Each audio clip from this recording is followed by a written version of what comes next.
Psalam 51. Smiluj se name, Bože, po milosti svojoj i po velikoj dobroti svojoj očisti bezakonje moje. Operi me dobro od bezakonja mojega i od grijeha mojega očisti me. Jer ja znam prijestupe svoje i grijeh je moj jednako predamnom.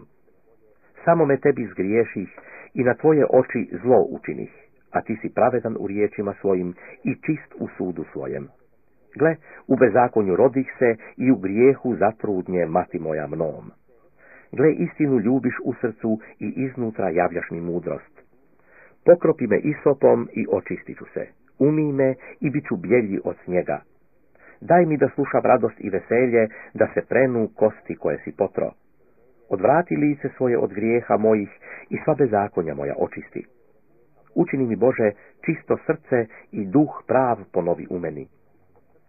Nemoj me odvrgnuti od lica svojega i svetoga duha svojega nemoj uzeti od mene.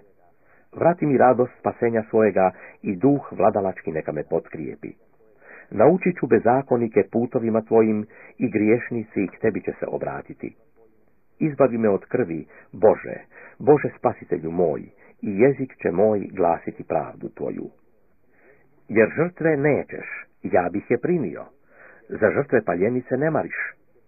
Žrtva je Bogu duh skrušen. Srca skrušena i poništena ne odbacuješ, Bože. Po dobroti svojoj, Gospode, čini dobro Sionu. Podigni zidove Jeruzalemske. Onda će ti biti mile žrtve pravde, prinosi i žrtve paljenice.